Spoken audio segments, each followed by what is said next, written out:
Welcome to the stage, Clare Ellis.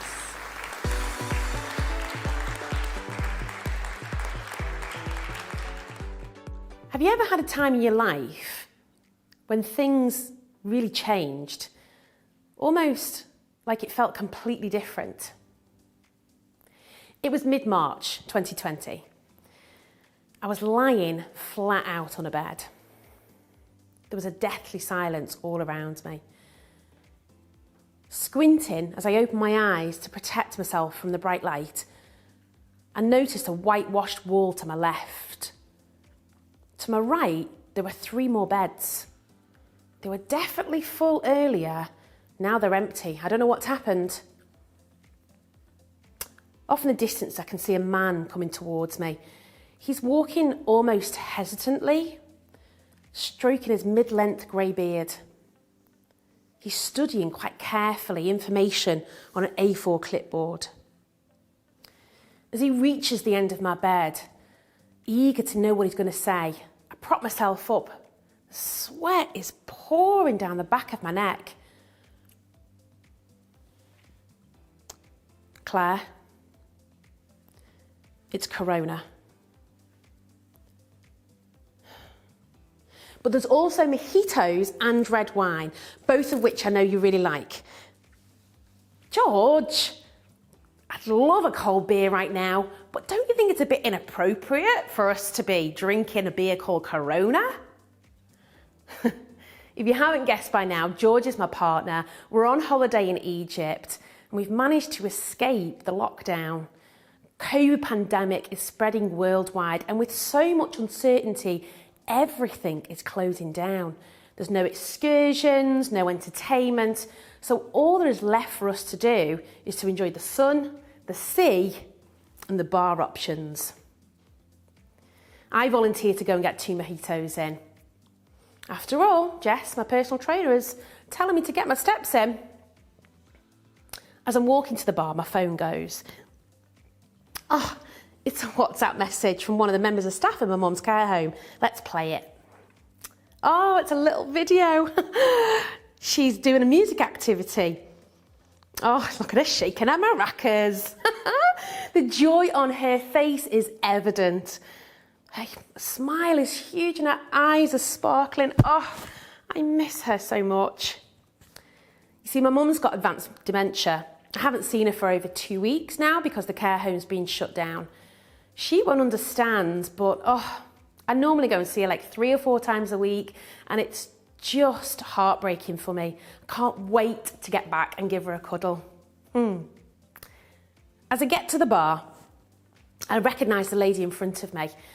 Her name's Janine. She's got this beautiful slim frame, short brown hair, and she recognises me as she looks over her sun-kissed shoulder and she gives me the biggest smile. Would you agree with me that sometimes when you are meeting somebody new for the first time, it's almost like a little bit awkward? You don't know what to say to each other.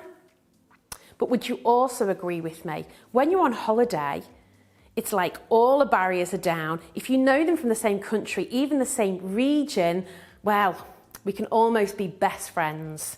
Well, it was like that with us. We continue to talk for a little while while we're both getting served at the bar. She invites me then to join her and her husband. How could I resist? A few minutes later, George and I are flip-flopping our way across the complex to the sunny side of the pool. As we reach Shane, he gives us a lovely hello as well. He's a really funny guy. He looks a bit like Bruce Willis, but wears a bucket hat and these knee-length pattern shorts.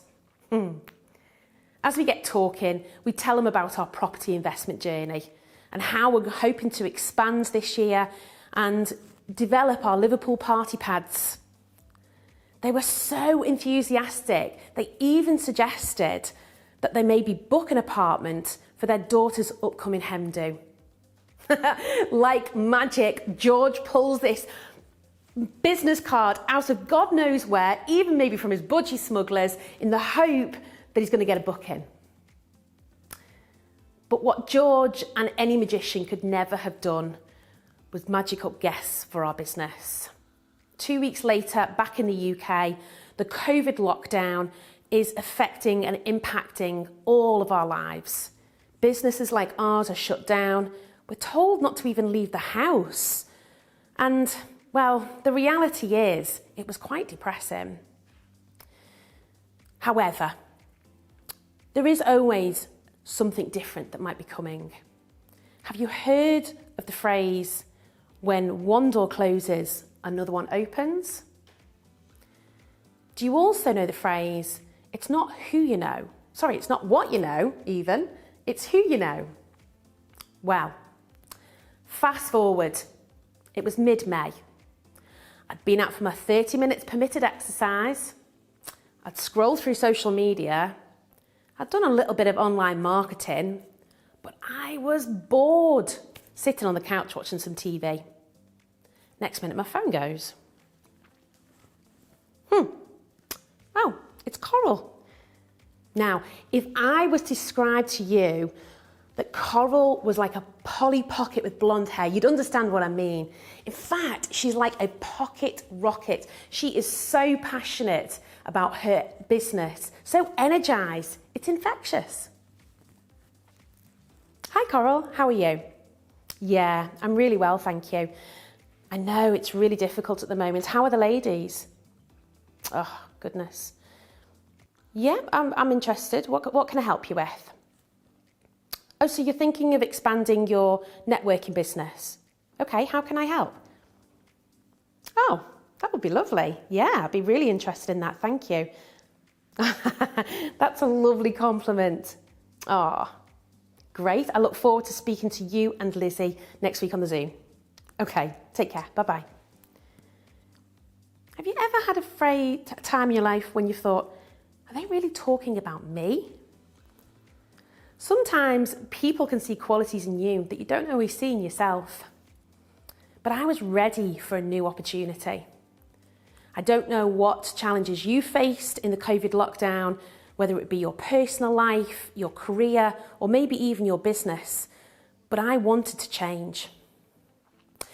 Now, I'd love to tell you that changing from a property investor to a network facilitator was easy. It really wasn't. There was challenges, there was new systems I had to learn, but you know, I was ready.